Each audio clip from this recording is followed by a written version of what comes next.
Future engineers. In this video, I'm going to present the principles and formulas under plane and spherical trigonometry for in my playlist. And we consider the following topics. We have the laws of sines and cosines for spherical triangles, for polygon. Let's have also the area of a spherical triangle or polygon. Then we have the terrestrial sphere. In, in the second part, I'm going to present solutions to sample problems under this playlist. So for the law of sines, it's easy to recall because it is almost the same as that of the law of sines for plane triangles, except that the sides are also in terms of the sine. So sine of side A as to sine of angle A equals sine of side B as to sine of angle B equals sine of side C as to sine of angle C. So remember, in plane trigonometry, the law of sines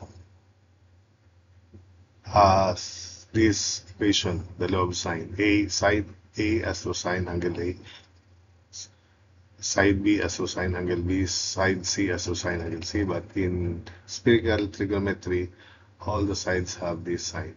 And remember, in plane trigonometry, the ratio of any side to sine of the angle opposite it is constant, which is equal to the diameter of the circumscribing circle. Whereas for the law of cosines for the sides, there are two laws for cosines. One is for the sides and the other for the angles. It's also easy to remember. I have this mnemonic aid. For the side, you just remember one formula. The rest can be written in a similar fashion or manner. So that is cosine of any side is equal to, so the right side of the equation would be the product of cosines of the other side. So cosine of side A equals cosine of side B times cosine of side C.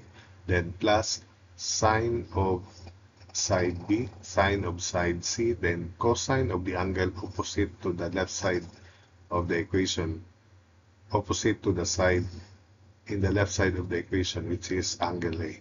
So that is cosine of side A equals cosine of side B, cosine of side C plus sine of side B, sine of side C times cosine of angle A. So following that pattern, we have cosine B, cosine A, cosine C, sine A, sine C, cosine of angle B. And the third formula is also cosine C equals cosine A cosine B plus sine A sine B cosine of angle C. Now, remember Napier's circle or Napier's rules, and we developed 10 formulas there. From this sign though, we can also develop formulas. If C is 90 degrees, then there was sine of side A equals sine of angle A times sine of side C. But do not memorize because Napier's circle and the mnemonic aid would be better than memorizing formulas. Then we have, because this is 1 when C is 90, we also have sine of side B equals sine of angle B times sine of side C. So that's it for that case. In this case here, because cosine of angle C is cosine 90 0, this will be 0. So check that there was in Napier's circle and Napier's rules, this formula here, cosine of side C equals cosine of A, cosine of B. Now, for the law of cosines for the angles, you just follow this pattern here. Then the mnemonic 8 is replace all these sides by corresponding angles of cosine of angle A, cosine of angle B, cosine of angle C, sine of angle B, sine of angle C, then this is side A.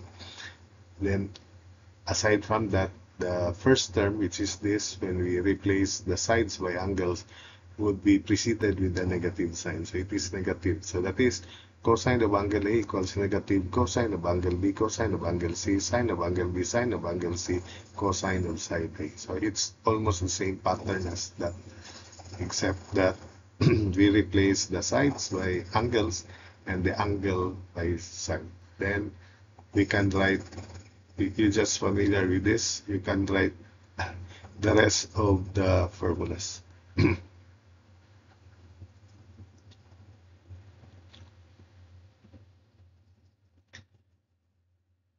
So next, let's have the area of a spherical triangle or polygon. The area of a spherical triangle polygon is given by pi r square, which is the area of a circle, and times quantity E over 180 degrees. So that's the area of a spherical triangle. Pi r square times quantity E over 180 degrees, where E is called spherical axis and R the radius of the sphere. Then we have R, radius of sphere, E spherical axis, and for a spherical triangle, E is either from your surveying course, especially higher surveying, about solar observations, where we have spherical trigonometry, that is the applied mathematical subject for that case. So the spherical axis is either sum of interior angles, A plus B plus C, then minus 180 degrees. So this is spherical axis. Take note that the interior angles of spherical triangles are somewhat greater than the corresponding interior angles of a plane triangle. So that's why we define spherical axis with like this formula.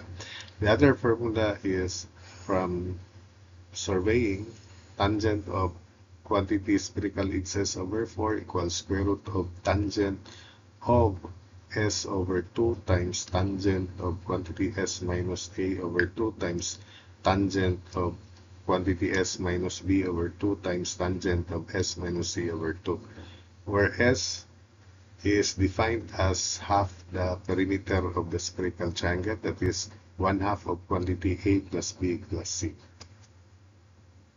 So you have to memorize these formulas.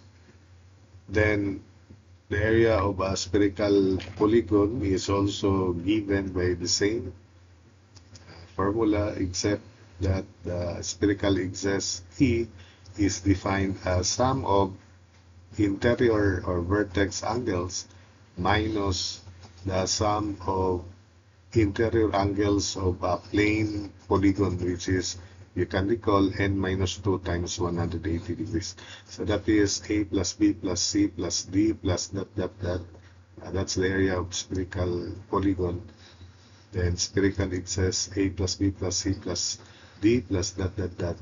Then minus quantity n minus 2 times 180 degrees. This is the formula for the sum of interior angles of a plane triangle. Lastly, let's have the terrestrial sphere, which describes the theoretical properties of the Earth. ideal properties of the Earth. So the terrestrial sphere has a radius equal to that of the Earth, which is 3,959 miles or 6,371 kilometers. So you can familiar with this, then convert this to miles, statute mile or land mile, and that's the equivalent. The equator is a great circle. A great circle, we already defined that from the preceding video. In 3 is the greatest circle, so it's a circle that passes through the center of the sphere. So it is perpendicular to the axis through the north and south poles, and it has a latitude of 0 degree. So that's the equator. Remember that the latitude is either north or south with a maximum value of 90 degrees, and the longitude is either east or west of the prime meridian with a maximum value of 180 degrees. So we define a meridian as half of a great circle on the Earth terminated by the north and south poles. So if you can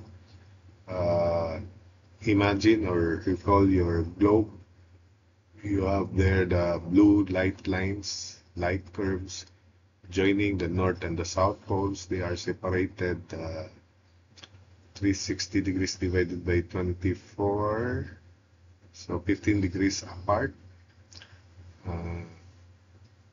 Those are meridians. So the prime meridian or the Greenwich meridian is a meridian through Greenwich, England. So to illustrate that, so we have here the terrestrial sphere, the north and the south poles. Then we have the meridian here, another meridian, and that's the center of the Earth, denoted by O, which are called meridians. Then, if this is the equator, we have here the prime meridian, and it passes through Greenwich, England. Then we have a point P here. So this angle here is equal to the angle from the center of the Earth to that point there, which is the meridian intersection with the prime meridian and the equator, and the angle from O to this. So that's the angle between the radii radius of the Earth. So this is equal to that angle there, which I denote theta sub L, or longitude, for theta 1. Then this vertical angle, that's radius, that's also radius from O to this intersection with its meridian with the equator, and that radius to that point there, that vertical angle is denoted theta 2, which is the latitude, and since it lies above the equator, it has a latitude that is north.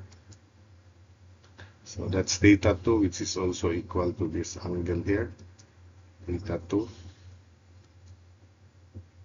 So that's also theta 1. So this is theta 2. That's the latitude of that point P there.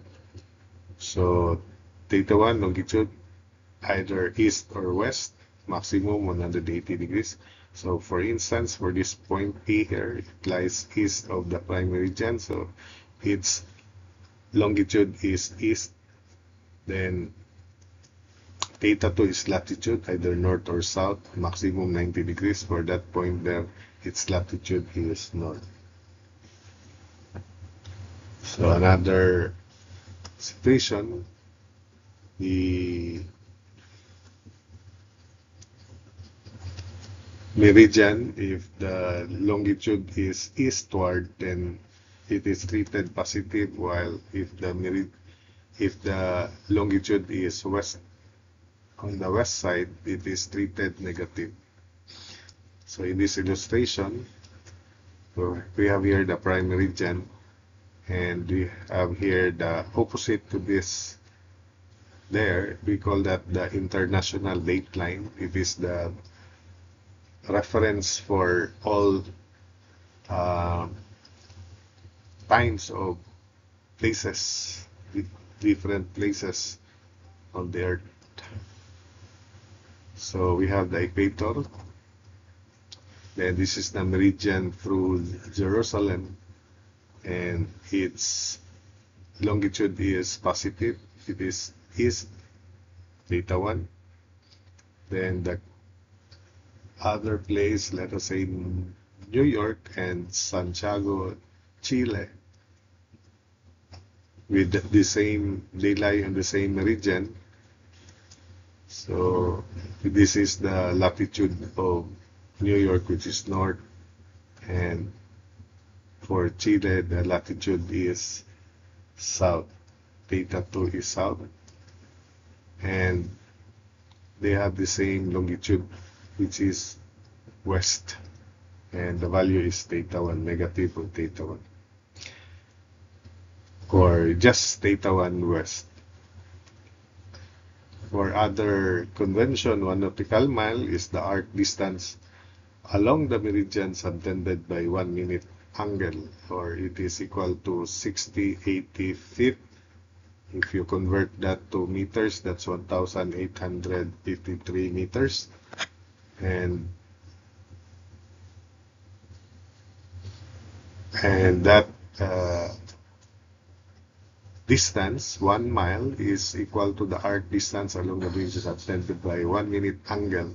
So if this is the center of the earth and it subtends an arc distance on the meridian, let us say the angle here is 1 minute, from the relationship S equals radius times central angle. Central angle should be in radians. So the radius is, you may begin with 3,959 miles, and 1 mile is equal to 5,280 feet. Then that is the radius. Then from arc distance, S equals radius times central angle. Central angle is 1 minute, and convert that to radians. You can derive that arc distance is equal to 6,080 feet, which is 1 nautical mile. So 1 mile, the other term is 1 land mile, 1 statute mile, which is equal to 5,280 feet. The old units would be 8 furlongs. Don't mind, that's an old units, and 80 change. So just familiar with this 1 mile, 5,280 feet. In 1972, the Greenwich Mean Time was renamed as the UTC, or the Coordinated Universal Time. But up to present, I think you are more familiar with the Greenwich Mean Time than the UTC, which is the Coordinated Universal Time. The information about the Philippines, particularly the capital, which is Manila, is located at 121 degrees 5 minutes east longitude, and 14 degrees 36 minutes north latitude, with a time zone of GMT plus 8. So for instance, if you want to know the time in Greenwich, England, then you have to subtract 8 hours from our current time. and you can have that time in minutes England.